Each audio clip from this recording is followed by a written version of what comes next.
Bueno, en primer término, pues agradecer la invitación, la muy amable invitación de nuestros amigos de Paréntesis Legal.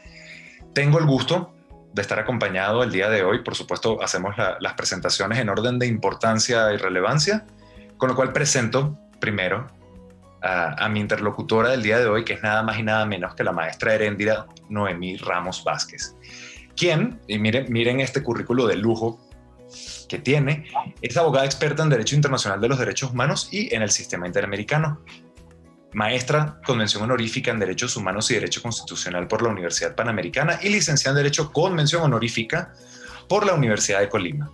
Funge como asesora en el Tribunal Electoral del Poder Judicial de la Federación y ha sido abogada en la Suprema Corte, nada más y nada menos. Coordina actualmente el Observatorio de la Corte Interamericana de Derechos Humanos en la revista de Derecho Internacional Ordine Internazionali e Diritti Umani, o IDU, en Italia. El relleno de la conversación soy yo, el maestro Moisés Montiel. Soy abogado egresado de la Universidad Central de Venezuela y maestro en Derecho Internacional por la Fletcher School of Law and Diplomacy en la Universidad de Tufts, en Massachusetts. Bueno, ha sido la ocurrencia de nuestros amables anfitriones de Paréntesis Legal que el día de hoy la maestra Heréndira y yo conversemos sobre el tema de pues esta aparente tensión que a veces se materializa y a veces no, o que ocurre más bien con ocasión de la integración de las obligaciones convencionales en materia de derechos humanos y del derecho internacional en general al orden interno mexicano. Aquí, evidentemente, Heréndira está en muchas mejores condiciones que yo para describirnos el fenómeno, pero un poco la idea es ponerle la lupa a lo que parecería ser, y aquí invito de inmediato tu opinión, Heréndira, lo que parecería ser un sistema prima facie que con una importante tendencia hacia el monismo, hacia la unificación del derecho internacional en el derecho doméstico mexicano, como lo vemos en los artículos primero de la Constitución, en el artículo 133, y sobre todo en las jurisprudencias que desarrollan este último artículo 133, que nos hablan de que los tratados internacionales están inclusive por encima de las leyes federales y generales. Pero por el otro lado, o por aquí se propone que sea la pepa del aguacate de esta conversación, a ver qué ocurre a la hora de la hora, cuando se verifica, como por ejemplo en el infame caso del arraigo, que existe una restricción constitucional incompatible por ser más limitativa que las contenidas en los tratados internacionales. Y quisiera iniciar con una idea, o más bien te hago dos preguntas, Heréndira, y me gustaría escucharte en este respecto, a ver qué opinión te merece, ¿no? La primera de ellas es, ¿tiene México un sistema tendiente hacia el monismo, tendiente hacia el dualismo? ¿Dónde en la recta nos ubicaríamos? Y ya entrados en esto, ¿qué nos revela esta contradicción de tesis 29311 cuando nos dice, no, cuando hayan restricciones constitucionales prevalecen por encima de los criterios convencionales internacionales? La palestra es tuya. Buenísimo, Moisés. Me encanta estar compartiendo este espacio contigo, poder estar con todas y todos ustedes quienes nos escuchan. Y como bien lo has dicho, el tema que estamos planteando ahorita pues es sumamente, digamos, interesante y sobre todo por el contexto político y jurídico que tenemos ahora mismo. En cuanto a la aproximación que hace sobre monismo y dualismo, más bien lo que observo que está pasando, Moisés, es que estas teorías ya están quedando atrás, si no es que ya quedaron atrás. Y esto es parte también de los estudios muy rigurosos y serios del Instituto Max Planck de Derecho Comparado y Derecho Internacional, sobre todo los estudios que se han hecho sobre un desarrollo de ese derecho común en América Latina en materia de derechos humanos, porque justamente desde estas aproximaciones en Alemania y en el Instituto de Investigaciones Jurídicas hemos trabajado sobre la observación de lo que está pasando ahora mismo en la región y en cuanto a esta relación, este tipo, tanto del derecho internacional como del derecho interno. Entonces, hemos llegado a conclusiones en las que estas teorías prácticamente están superadas. Lo que estamos, digamos que con lo que estamos trabajando en este momento ahora es con un sistema no jerárquico de derechos, donde en materia de derechos humanos, ojo, esto no aplica para todo el derecho internacional. Ojo, estamos hablando de derechos humanos. Justo solo en esta rama jurídica tenemos una especie de bloque de constitucionalidad a nivel interno, donde estamos teniendo una especie de diálogo entre los dos órdenes jurídicos y por lo tanto no existe la jerarquía. Entonces, en ese sistema de fertilización entre sistemas, pues las teorías monista y dualista que se estuvieron estudiando bastante durante algún par de siglos quizás, pues quedan superadas. Esa es totalmente mi visión al respecto. Fíjate, estoy muy seguro que mis estudiantes de tratados estarían muy de acuerdo contigo porque, digo, hasta la introducción del tema de monismo y dualismo se hace ya vieja, vetusta. Sin embargo, fíjate, yo aquí estas pequeñas defensas emocionales que hace uno a veces con la teoría, ¿no? Yo creo que sigue siendo útil en el entendido de que ya no hay químicos puros, o sea, no hay estados dualistas 100% ni monistas. Fíjate que a mí me gusta en lo personal ubicarlos en son grises, si lo queremos. Ok. Pero, te tiento con la siguiente pregunta, ¿no? Y ya entrando, te compro esta idea de la fertilización, pero te tiento con lo siguiente, ¿no? Y un poco ya entrando en materia. A ver.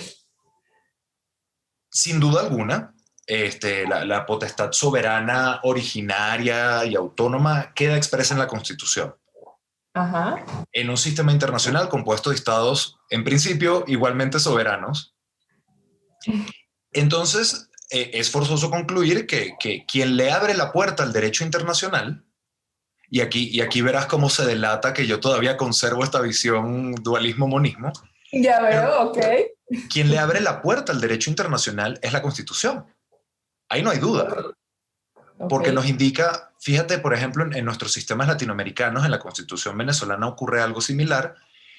Nos dice, bueno, mira, las obligaciones convencionales en materia de derechos humanos tienen prevalencia en el orden interno. Aquí, por ejemplo, en México tenemos el artículo 1 que nos dice, mira, en todo aquello más favorable, pues se estará a lo contenido en los tratados de derechos humanos. Tenemos el 133, que es una joya. Claro. Pero fíjate, por ejemplo, en constituciones europeas se hace un ejercicio similar, pero inclusive con la costumbre y los principios generales, por aquello de la justiciabilidad. Entonces, si me compras la pólvora de que quien invita a la casa al derecho internacional es la Constitución, tendría sentido una tesis como la de la contradicción 29311, donde, vale, bienvenido a la casa, pero no te me sientes en ese sofá, ¿no? Que mira que ese es delicado. Claro, a ver, estás tocando varias aristas. Primero, al menos un par. Muy a propósitamente. Sí, claro, o sea, primero es como si hubiera una especie de defensa de tu parte por si seguimos con esta discusión de monismo, dualismo y después cómo operaría la 293. O sea, justo aún y a pesar de que son los estados soberanamente los que son parte de tratados internacionales y por lo tanto lo integran a su conglomerado constitucional, en el ejercicio interpretativo, digamos, yo creo que toda esta perspectiva también viene de cómo se interpreta todo este juego normativo. Y desde ese juego interpretativo, con este conjunto de normas, es que se hacen aproximaciones ya muy serias sobre la superación del monismo y del dualismo. Creo que por ahí va eso, ¿no? Y en cuanto a la contradicción, definitivamente me vas a hacer entrar a un tema un tanto complicado, porque Además de que ya fue, de que ha sido muy discutido y controvertido este tema acá en México, ya llegó a esferas internacionales. Las Naciones Unidas, la Comisión de Derechos Humanos, en Ginebra, el año antepasado, en la emisión del informe que nos tocó hacer a este respecto, pues este organismo internacional nos llamó la atención severamente sobre esa famosa contradicción. A ver, y si me permites, déjame contar de qué trata este rollo. Por favor, el chisme completo, o claro, el chisme será completo o no será. Claro, porque pues seguramente habrá personas que ni saben de qué estamos hablando. Y es que en realidad, a ver, se da esta decisión por parte de la Suprema Corte en la que a través de una contradicción de tesis, la 293-2011, en la que pareciese que hay una especie de contradicción con todo el sistema que hemos construido desde la Reforma Constitucional de Derechos Humanos de 2011, donde decimos, a ver, acá ya no hay jerarquía, aquí lo que operan son principios hermenéuticos, como el principio pro persona, como la interpretación conforme, y por lo tanto vamos hacer un ejercicio de ponderación y y resolver los casos con mayor justicia conforme más beneficia a una persona, ¿no? Entonces, quedamos en ese entendido. Aparece la contradicción de tesis y en algún parrafito, la verdad, un mísero parrafito, pues nos vuelca todo porque ahí dice, a ver, si hay una contradicción con la Constitución, nos vamos a atener a la Constitución. Y entonces parece que es, ¿cómo? Entonces todo esto que hemos construido desde la... Claro, y materializa precisamente la armonía del ejercicio. Exactamente. Entonces, definitivamente, además nos genera una especie de contradicción con todo el sistema jurídico ya construido sobre derechos humanos, sobre el derecho internacional de los derechos humanos y el derecho interno. Mira, lo que veo que pasó acá, y bueno, pues tuve la fortuna también de hablar directamente con los redactores de la propia sentencia, el doctor Arturo Bárcena, quien fue el secretario abocado al estudio, ¿no? Entonces, él en su momento nos comentaba que no le daban esa interpretación. En realidad no pretendían que se entendiera eso, porque incluso me dio muy ampliamente una descripción de ciertas teorías constitucionales, por qué la contradicción no se refería a lo que nosotros estábamos entendiendo por contradicción con la Constitución. Sin embargo, y esto también lo comentamos, es que en el mundo jurídico y en general, pero especialmente en el mundo jurídico, los conceptos tienen un peso enorme. Las palabras importan, sin duda. Claro, o sea, el fraseo. Entonces, desde mi perspectiva, esta decisión, ese fraseo no muy afortunado de la contradicción, permíteme ser cuidadosa con mis expresiones, nos deja una lección muy grave, muy grande, de cuán importante es el fraseo. O sea, seguramente ellos no pretendieron o pretendieron darnos a entender otra cosa, pero la lectura ordinaria de cualquier persona y cualquier abogado, incluso de las Naciones Unidas en este momento, entendió lo que estamos entendiendo ahora. El problema es, Moisés, más grave, porque como se ha entendido de esta manera, entiendo que ya comienzan a haber resoluciones incluso del Poder Judicial en ese sentido. Sí, justamente, si eso no fue lo que quisieron decir, fue lo que se entendió, que además ha afectado muchísimo la práctica y nos ha conducido ante algunas situaciones francamente aberrantes. Totalmente, Moisés, totalmente. Es preocupante. Yo creo que una forma de, digamos, de salir adelante de esa primera interpretación que todos entendemos es echar mano del sistema jurídico que ya tenemos. O sea, incluso, o sea, tú comentabas desde el principio, hay un ejemplo clarísimo, el arraigo que estuviera en la Constitución, que desde el derecho internacional es inconvencional. Correcto. Entonces, yo la salida que veo a esto primero es capacitación de todas y todos, los operadores jurídicos, la sociedad en general, pero sobre todo la responsabilidad más grande cae sobre quienes nos dedicamos al estudio del derecho. Nosotros los mercenarios de la justicia. Claro, exactamente. Eso por una parte, enterarnos de qué va esto. Y dos, es a través de litigios estratégicos. O sea, clarísimo está que la propia Constitución en este momento sería inconvencional. Ese es justamente el punto, o sea, vamos a decir, el titular polémico, ¿no? Que ya ves que lo murmuramos en ciertos círculos, a veces nos atrevemos a decirlo de viva voz, pero es que no es poca cosa.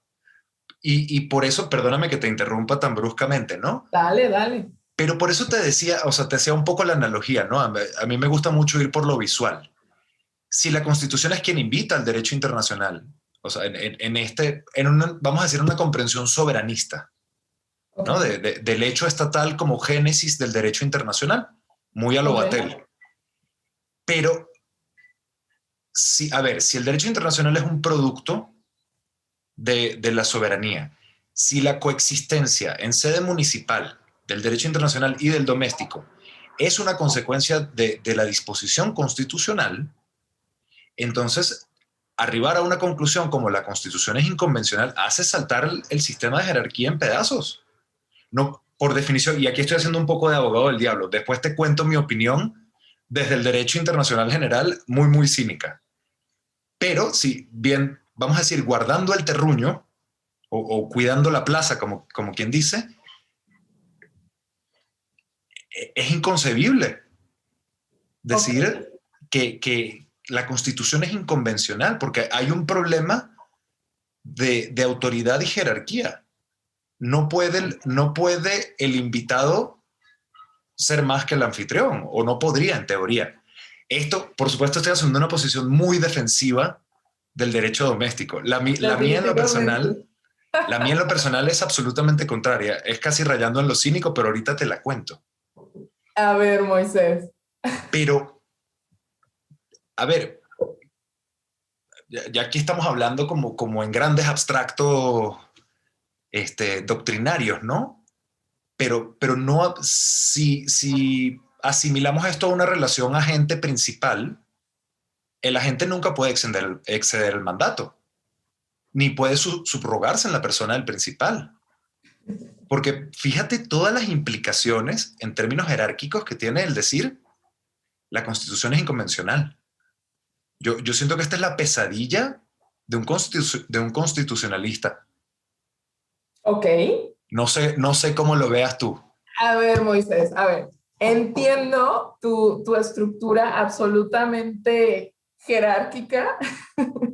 Sí, Kelseniano hasta la pared enfrente. Te veo. Así Kelsen con todo, así toda la camisa de... Y esta es justo, o sea, está buenísimo, porque al final, a ver, estamos en una transición. No es fácil cambiar nuestro sistema de pensamiento de la noche a la mañana. Tenemos apenas 10 años de esta gran reforma constitucional de gran calado y estamos en ese tiempo de transición. Así que entiendo que, bueno, no eres el único que tiene esta forma de estructurar el derecho porque así nos formaron, ¿sí? Y en eso estamos transitando. Te voy a decir por qué. En realidad, desde esta nueva visión jurídica, estoy convencida de que no estamos hablando de un sistema jerárquico propiamente, en los términos, digamos, esa rigidez de fuentes decimonónicos que teníamos y tenemos. Y tenemos. Hablo por mí. Te voy a decir por qué. Porque en realidad vamos volvamos a la esencia de todo este sistema internacional de los derechos humanos. A ver, primero, ¿qué es lo que está en el centro de este nuevo sistema? La persona humana, sin duda. La persona humana. La persona humana. Entonces, ya cuando entramos al ejemplo específico de, bueno, tenemos una constitución inconvencional, no es propiamente que estemos hablando en términos jerárquicos, sino más bien a través del principio pro persona, ¿sí? Es decir, la Constitución no está beneficiando a la persona, por lo tanto voy a preferir el criterio internacional. ¿Me explico? Sí, no, estoy completamente de acuerdo contigo en lo operativo por distintas razones. Pero te pregunto, o sea, a mí me gusta verlo así, ¿no? Nuevamente acudo a lo gráfico. En Venezuela tenemos un dicho, ¿no? Que hay situaciones que son como Samuro cuidando carne. Ok. Un Samuro, entiendo, me explicaron gentilmente el otro día que un Samuro es un sopilote. Ok. Que un ave de rapiña se concentra donde, bueno, como en los dibujos animados, ¿no? Los buitres dando vueltas alrededor del que está a punto de morirse. Los derechos humanos son un poco Samuro cuidando carne, en su versión más cínica. ¿Por qué te lo digo? A ver, cuéntame. Abrimos cualquier manual de derechos humanos y lo primero que nos dice, bueno, todo este tema de la dignidad humana, que lo siento, pero yo ahí sí no me siento a comer, no tengo un dignidómetro que me permita medir qué es digno y qué no como para derivar derechos. Pero bueno, funcionalmente son límites a la libertad de actuación del Estado en sede doméstica en sus relaciones con los particulares. Pero entonces, cuando tú le encargas al propio Estado, ¿okay?, la observación, cumplimiento de estos derechos, ya por ahí, por eso te refiero a lo de Samuro cuidando carne, pero más peligroso todavía, porque este Samuro decide qué es carne y qué no. Ajá.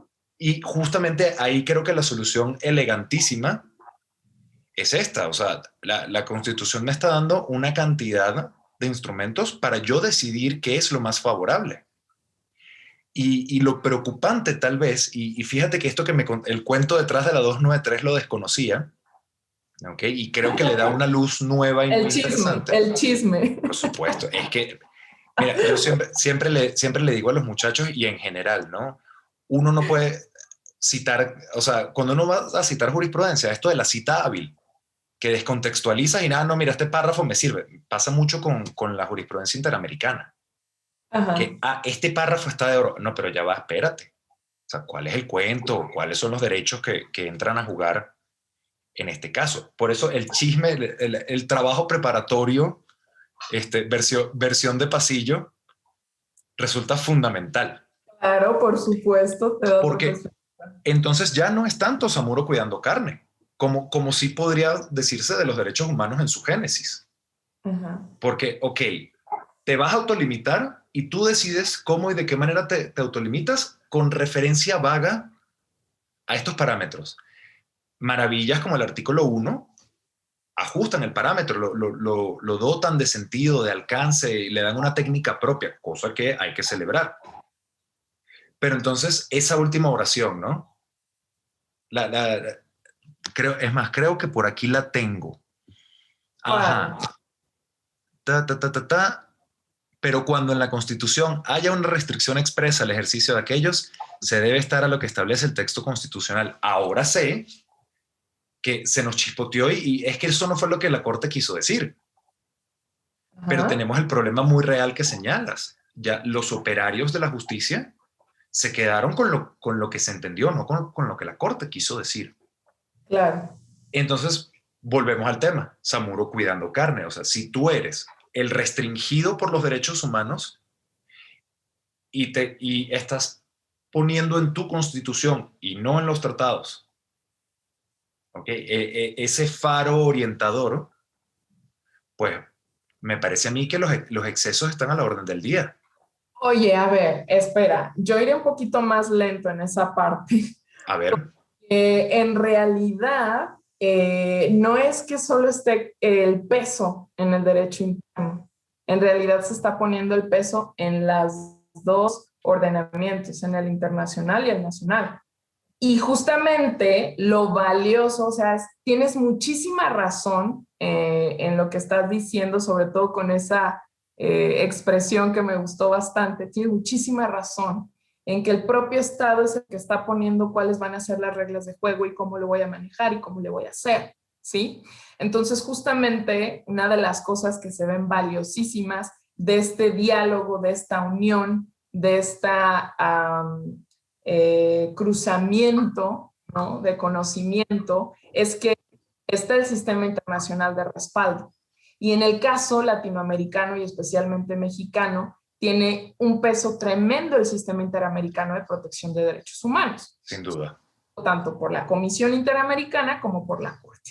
Entonces, ahí, hasta la fecha, y hablando de la Corte Interamericana, hemos visto una institución que ha sido, digamos, un contrapeso para los juegos de poder que se dan en el derecho interno, que es real, lo que dices tú.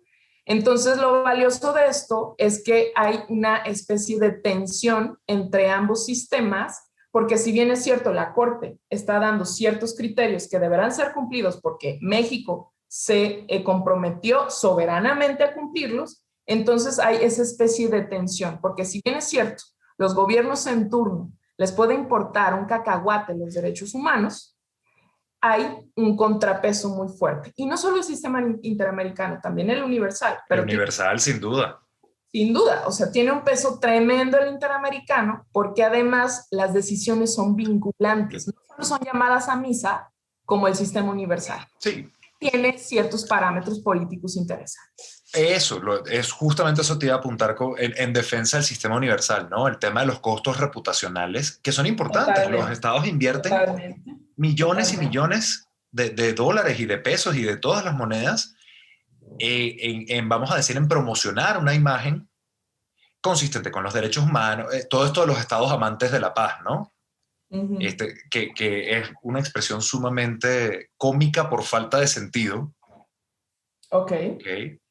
Pero no, y hasta la Corte Internacional de Justicia le entró a eso y siguió sin decirnos que era un estado amante de la paz. Claro. ¿Qué te digo? Pero sí, me quedo mucho con esto que me dices, ¿no? Hay tensiones, pero también hay contrapesos. Totalmente. Sin ninguna duda. Y de hecho, aquellos de nosotros que hacemos vida profesional y académica, justamente vivimos en ese acto de cuerda floja de, a ver, primera pregunta, ¿cuál es el estándar más protector? Y segundo, si es el internacional, venga, ¿cómo hago que circule por aquí? Y digo, fíjate, hablabas ahorita de la jurisprudencia de la Corte Interamericana. A mí no pasa un día, yo ya voy para 3 años en este país, no pasa un día sin que me maraville. Es muy sutil, ¿no? Pero esta directriz que ha girado la Suprema Corte sobre la consideración de todas las jurisprudencias del sistema interamericano. Claro, por supuesto, a través de los 93. En la misma 293, mira tú las ironías de la vida. Claro, claro. Con lo cual me hace todo el sentido del mundo el chisme que me cuentas, porque eso, o sea, que no, yo no fue eso lo que quise decir, es mucho más consistente con este otro criterio sobre la consideración obligatoria, me parece que era. Claro. De las sentencias del sistema de la Corte Interamericana. Así es. De hecho, también en conversaciones con el ministro Saldívar, también hubo presiones políticas muy grandes cuando se estaba discutiendo la 293. Entonces, el ministro Saldívar ha dicho incluso públicamente, no solo en conversaciones más cándidas. Más cándidas, que justamente hubo un espacio, un contexto de negociación muy intenso con los ministros y las ministras en ese momento. Entonces, el ministro Saldívar también, y entiendo ese tipo de fraseo que estamos hablando de la contradicción, o sea, justamente el ministro Saldívar comentaba que él se vio entre la espada y la pared porque o dejaba la parte de corrección de la Varios 912, donde quita eso de que donde no participa México en el juicio internacional. No hay que darles bola. no es vinculante para México, o sea, se quita, eso está en la varios 912. Que, ojo, inciso muy breve, la mayor parte del resto de los países de la región solo tienen deber forzoso de consideración de las sentencias cuando el Estado sea parte. El resto son referencias. O sea, aquí México va varios pasos más adelante del resto de la región. Claro, por supuesto, pero además, fíjate que es una visión incorrecta, hablando técnicamente desde el derecho internacional público, no solo desde el derecho internacional de los derechos humanos. Entonces, imagínate. Sí, porque la sentencia solo causa estado entre las partes. Sí y no. Ahorita te cuento lo que ha dicho la Corte Interamericana sobre esto, porque justamente lo que hace la 293 es corregir ese error. Literalmente, así es un error por nuestra visión decimonónica, etcétera. Se quedaron en esa parte conservadora en la varios 912, pero en la contradicción de tesis lo corrigen y dicen, no, México, las decisiones de la Corte Interamericana son vinculantes para México, incluso cuando no participa en el juicio internacional. Ok, buenísimo. Y es buenísimo porque además nos hace estar acorde con el criterio de la Corte Interamericana de Derechos Humanos. Y aquí es donde te voy a decir por qué. Porque justo la Corte Interamericana, en el caso Hellman, y en la supervisión de cumplimiento del caso Hellman, dejó aristas súper claras sobre cómo funcionaría el control de convencionalidad, que ahorita podemos conversar algo al respecto porque está relacionado. Entonces, allá se hace una división de lo que es la res judicata y la res interpretata. A ver. No, pero capital esa diferencia. Sobre todo, o sea, cuando lo analizas desde soberanía y preclusión de stare decisis de los tribunales internacionales.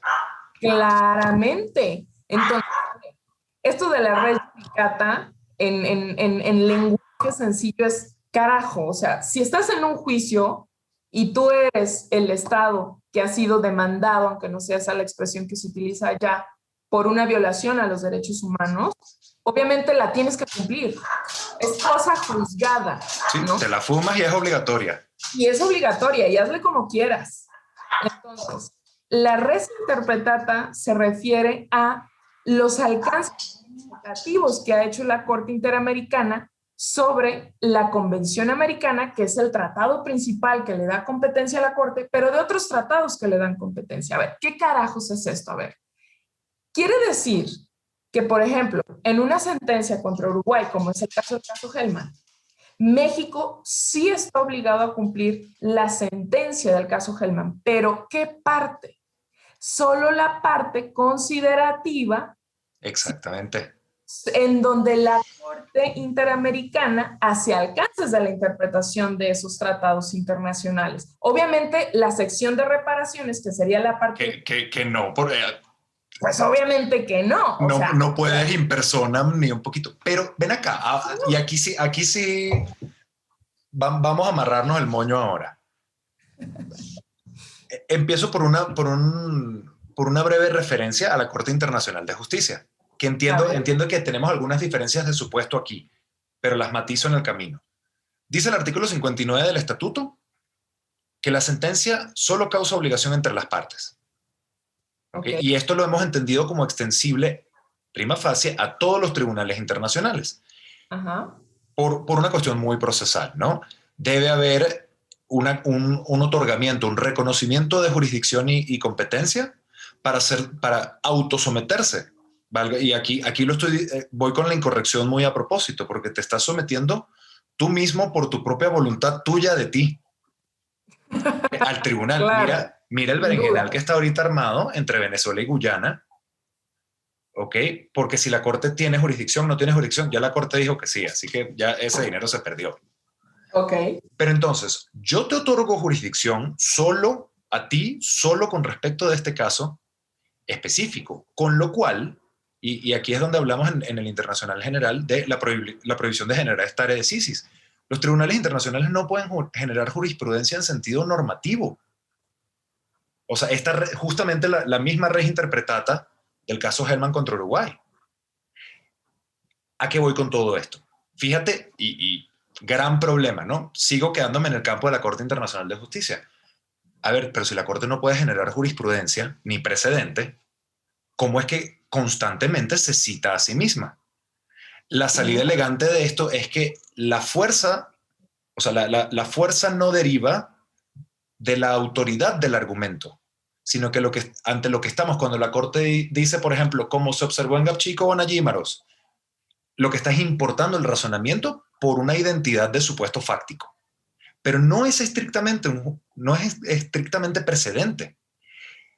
Lo que parecería ocurrir con esta visión mexicana con respecto de toda la jurisprudencia de todos los casos, yo lo caracterizaría como voluntario. O sea, soy tan cumplidor de los derechos humanos que voy a abrir el abanico. Es obligatorio para mí porque yo así lo digo.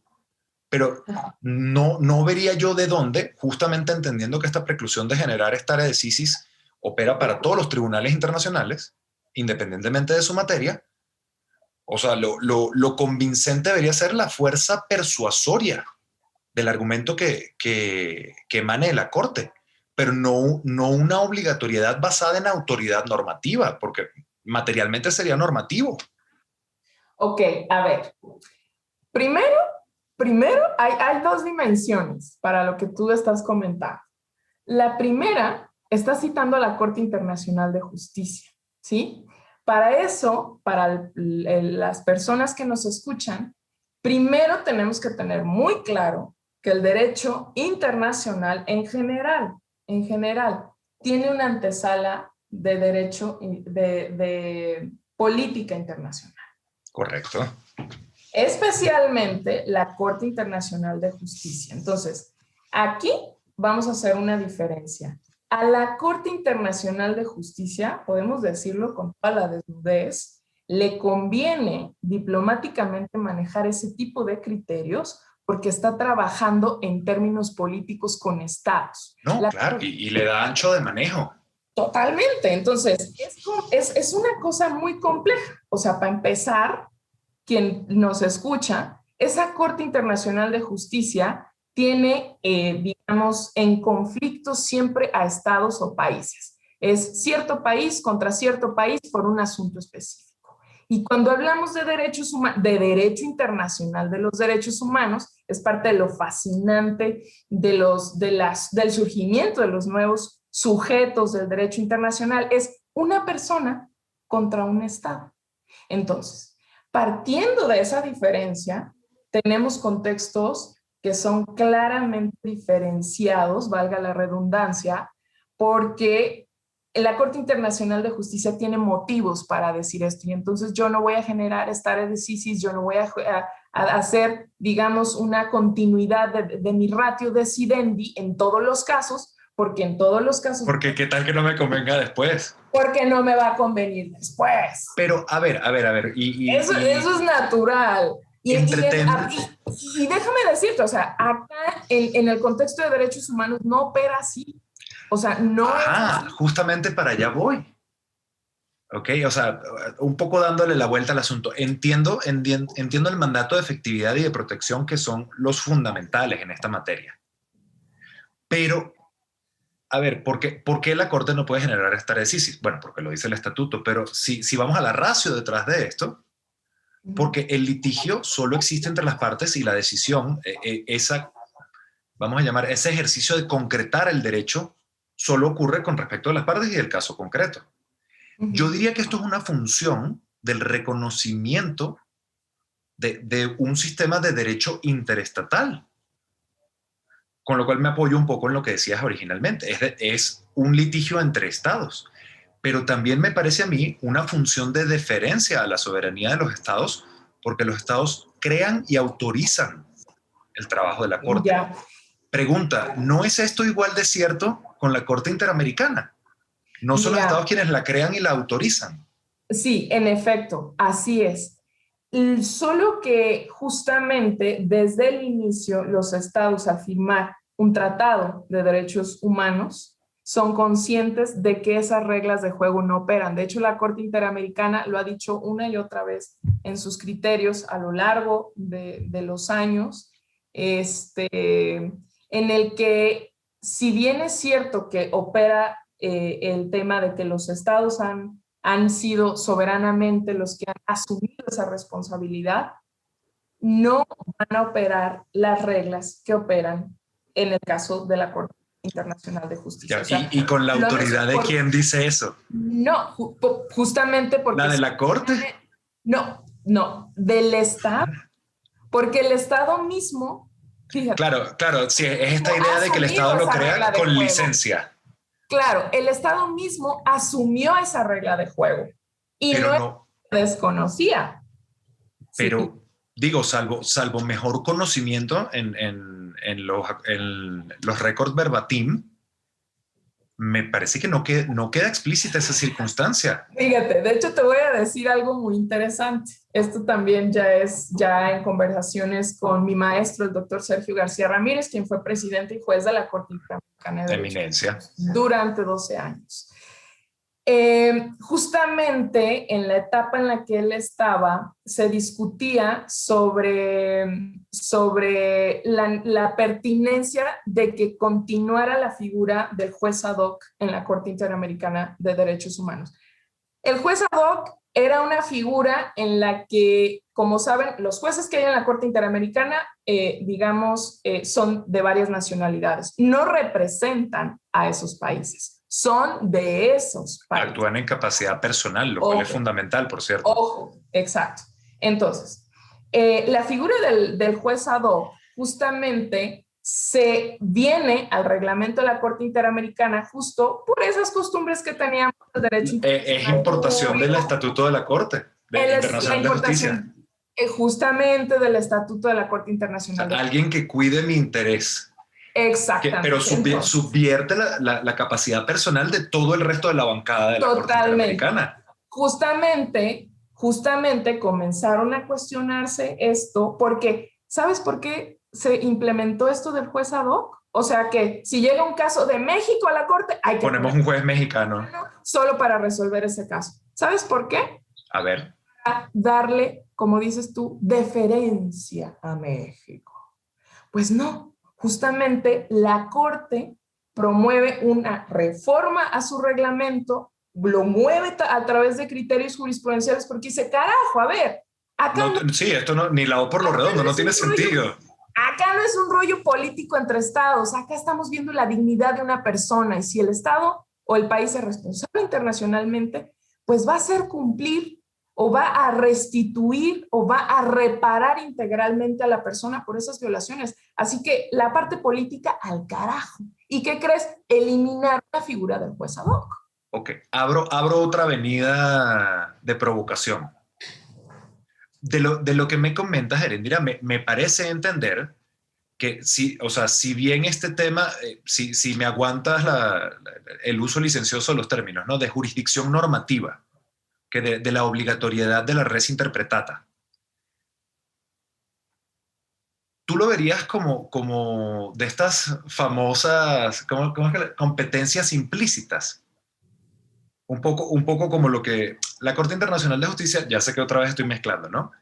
En reparaciones por ciertos daños sufridos al servicio de las Naciones Unidas, dijo, a ver, la organización tiene las competencias y los poderes los que están primero en la Carta. Y más allá de eso, todos aquellos que necesite para poder cumplir con su mandato. Eso se dio por bueno, fue una opinión consultiva, pero ahora todo el mundo tiene poderes implícitos por todos lados.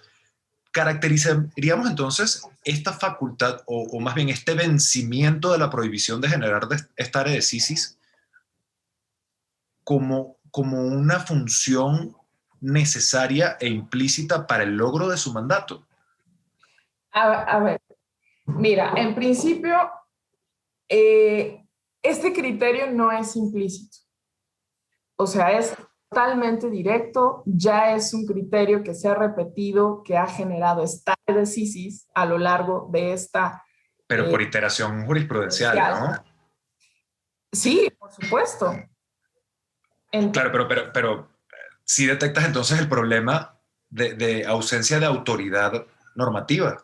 Solo pueden normar los estados, en principio. Es que en realidad, a ver, en principio, volviendo, o sea, obviamente que cuando se genera este sistema hay muchas reminiscencias porque trataron de, digamos, replicar el sistema de la Corte Internacional de Justicia y, por supuesto, el sistema de Naciones Unidas que ya existía en ese momento.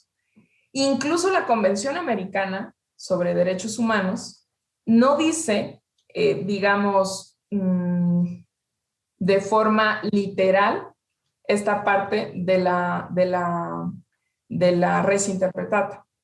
O sea, lo maneja tal cual como tú lo estás planteando. Pero justamente como la Corte tiene esa autonomía y tiene ese poder porque se le fue otorgado por los jueces, ha generado una jurisprudencia, ¿sí?, que permite que la res interpretata sea vinculante. Y justamente gracias a esa sobre todo a la res interpretata y el ejercicio de control de convencionalidad en el derecho interno, es que pudiéramos hablar de la probable formación de un derecho común en América Latina, porque se está generando un lenguaje común. Fíjate, Erendira, no lo veo. O sea, sí, entiendo perfectamente el argumento, pero no lo veo de repente ya ves que entendemos al mundo como somos y no como es. Y este soberanismo que cargo yo a cuestas no me deja Total, es ver más evidente. nada. Pero es que por eso te digo, o sea, mi negocio es consultoría para estados en litigios internacionales. Pero, a ver, no, te diría yo, ¿no? Y así con mucha enjundia, no puede la Corte andarse autoatribuyendo facultades, salvo que se pueda justificar que es necesario e indispensable para el cumplimiento de su mandato que la Corte Interamericana pueda incurrir en jurisdicción normativa, entre grandes comillas este término, pues entonces es un vulgar ultravires, está extralimitándose en sus competencias. Mira, de hecho, esa es la visión europea respecto del control de convencionalidad. Surge algo muy similar. Tu pensamiento es muy similar a la de los académicos y especialistas. ¿Acaso informado por? Exactamente, muy informado. Y porque no digo que los leí a ellos y me copié la idea. O sea, se rehusan, ¿no? Pero justamente los elementos de la Corte Interamericana, o sea, justamente los estados dan un amplio, le conceden un amplio ejercicio interpretativo de los tratados que le dan competencia. Y en ese ejercicio interpretativo es como se dan este tipo de criterios. Entonces, justamente, y poniendo el ejemplo del control de convencionalidad, eso no existe en ningún lugar en el tratado, digamos. Puede ser el artículo 2 de la Convención Americana, por supuesto, donde dice el Estado deberá ajustar su derecho interno. Adecuar la legislación. Adecuar todo su sistema a lo internacional. Esa puede ser el fundamento, pero en realidad ya fondo. Es una invención jurisprudencial, 100%. Totalmente. Es una creación pretoriana, dice el doctor West, y con mucha razón, ¿no? Y justamente la propia Corte justifica adecuadamente por qué es importante hacerlo, y por eso no es que se extiendan sus facultades, es que en realidad está dando el alcance interpretativo de lo que puede significar un articulito en esos tratados internacionales. Sí, la defensa del efecto util, ¿no? De este principio de efectividad. Me queda muy claro.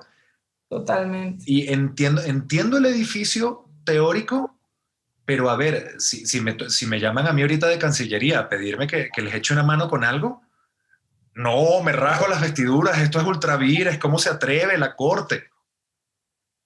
¿Ok? Digo, suelo tener muy mala opinión en general de la posición de los estados cuando ocurren estas cosas. Pero, ya veo. Digo, me traiciona el gentilicio y lamentablemente yo crecí en las circunstancias políticas que crecí.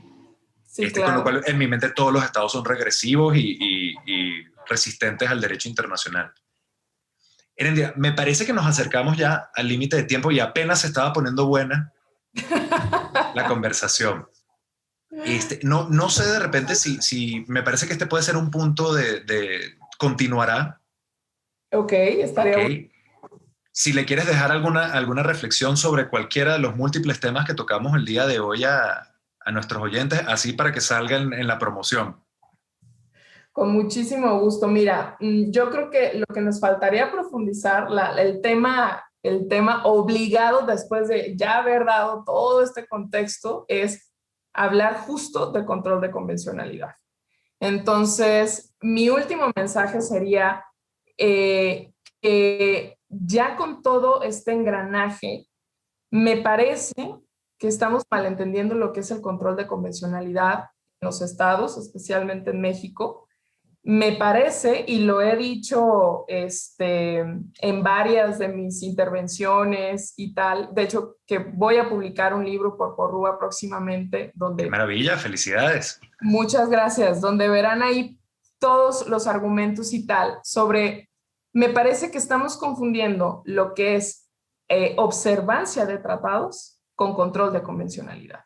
Porque pareciese ser que para la judicatura, menos, pero también los operadores y operadoras en general, pareciese que la mera cita de tratados, de criterios... Así satisface... la Corte, ya eso es el control de convencionalidad. En realidad, y propongo así en mi obra, esto es un ejercicio de observancia de tratados. Es yo como autoridad cumplo con el criterio al que estoy obligada y obligado. Pero el ejercicio de control de convencionalidad es un ejercicio de confrontación normativa y que desde mi perspectiva, y así lo asiento en la obra, implica 3 ejercicios. Dentro de ese control existe primero una primera etapa de interpretación conforme y de no ser posible esto, podemos pasar a una desaplicación y finalmente a una invalidación normativa. Fíjate, podemos hablar de eso a fondo.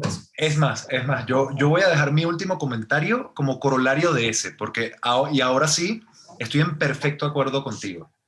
Creo que tenemos, o creo que en la región, de manera más o menos transversal, hay una timidez rayana en el miedo, ¿okay? A de verdad meterle pecho al tema del control convencional. Total. Pero, no lo sé y lo dejo en forma de pregunta.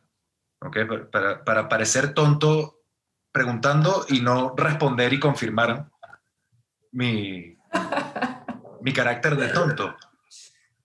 Porque, a ver, también hay que sentarse a comer con el tigre. Un sistema efectivo y eficiente de control de convencionalidad nos obligaría a repensar completamente la competencia constitucional en nuestros países. Totalmente. Desconcentrar absolutamente la facultad de inaplicar normas, o sea, de hacer control concentrado y difuso que por cualquier tribunal, no solo el Tribunal de Competencia Constitucional, cualquier tribunal. Fíjate que en Venezuela con la ley de amparo, y me quedo con esta última anécdota, digo, la ley se la inventó el Tribunal Supremo de Justicia, la separación de poderes mandó saludos, la Suprema Corte de allá, en ejercicio de esta muy atípica jurisdicción normativa, se inventa una ley de amparo. ¿Ok? Y básicamente desconcentró la posibilidad de inaplicar normas, es decir, el llamado control difuso, a cualquier tribunal de la República de cualquier materia. Es decir, el juez municipal en materia agraria o de justicia de paz puede inaplicar normas por inconstitucionalidad o por inconvencionalidad. Ole. Okay. Pero el control concentrado está reservado a la sala constitucional. Allá las salas se dividen por materia. Está reservado a la sala constitucional del Tribunal Supremo de Justicia, quien es la única entonces que puede hacer la declaratoria de inconstitucionalidad o inconvencionalidad. Pero el modelo que nos propone la Corte Interamericana, que creo que es necesario si le vamos a dar de verdad efectividad y verdadera integración al derecho internacional de los derechos humanos, es un modelo de control concentrado y difuso por parte de todos los tribunales. Totalmente. Y ahora, permíteme... Adelante, por favor. No, solo cerrar con esto, pero si quieres cierra tú y yo cierro con esta parte. Iba a decir yo, ¿no? Y ya ahora sí puestos nosotros, tanto como litigantes, como operarios, como educadores, como opinadores, si optásemos por un modelo así radical, de verdadero control convencional con todo lo que implica, ¿qué nivel y qué preparación habrán de tener nuestros jueces? Porque todo juez tendrá que ser materialmente experto en constitucional, experto en derechos humanos y experto en derecho internacional de los derechos humanos. Claro. Digo, buenísimo, Totalmente. porque así habrá más demanda para profesores de estas materias en las escuelas de la judicatura. Por supuesto, y eso es lo que buscamos a largo plazo, eso es lo que se espera. Y yo quiero hacer una precisión aquí importante, ya que estás diciendo esto. O sea, justo el planteamiento que estoy haciendo de control de convencionalidad ni siquiera viene de la Corte Interamericana. Justo lo que critico en esta obra y que creo que es un área de oportunidad para la Corte Interamericana es que la Corte no está dando una definición adecuada de lo que es el control. Entonces, discusión empieza desde la Corte Interamericana, o sea, ¿qué es control realmente? Y recientemente la Corte Interamericana solo dijo, ¿qué es control de convencionalidad? Y lo definió como, pues, es aplicar el derecho internacional.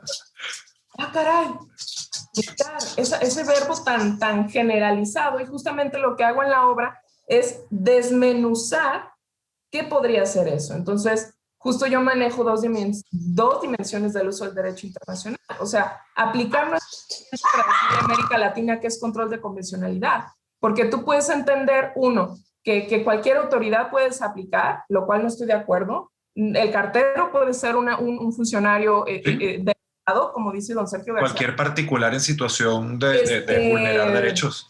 Entonces, creo, por eso yo hago lo que trato de hacer en la obra es poner los refinamientos de cómo podría entenderse adecuadamente el control, porque ni siquiera eso lo ha hecho la Corte Interamericana. Y es un llamado también a la Corte Interamericana para reflexionar sobre lo que está haciendo, porque al final todos nos estamos guiando como por el faro de la Corte, ¿no? Entonces, si hago esa precisión, no es que la Corte esté planteando esto, es más bien un estudio muy sistematizado de cómo debería primero plantearse desde allá, pero de hecho ya lo podemos hacer, está medio dicho por la Corte. Es que es eso, ha ido soltando pequeños, ¿no? ¿Sabes? Pequeños pedacitos a lo largo de los fallos.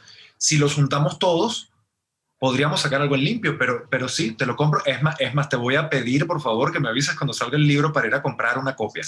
No, hombre, con tanto gusto te voy a hacer llegar uno con tanta alegría. Por favor, por favor. Mucho gusto. Entonces, Heréndira, si te parece bien, lo dejamos hasta aquí. Buenísimo. Ahí le decimos a Alberto y a los compañeros de paréntesis que nos den un segundo round. Porque promete. Además, me encantaría entonces que le metiéramos la lupa al tema del control de la convencionalidad y sus implicaciones multidimensionales. Sí, cómo operaría en cada autoridad, etcétera. Buenísimo. No, y además, esto es lo que me atormenta a mí en las noches con el tema del control de la convencionalidad. ¿Qué va a pasar con la armonía interpretativa? Claro. O sea, ante un verdadero sistema así, que se pone sus pantalones de niño y niña grande, y vale, aquí todo el mundo es juez de garantías. Claro. Ajá. ¿Y cómo orientamos la armonía? Claro. O sea, no arriesgamos por la multiplicidad de intérpretes la dilución del sistema. No lo sé. Son estos piensos que lo atormentan a uno. Veámoslo entonces en un siguiente episodio. Perfecto. Heréndira, muchas gracias por acompañarme. Un gusto. Gracias a nuestros anfitriones. Hasta aquí lo dejamos.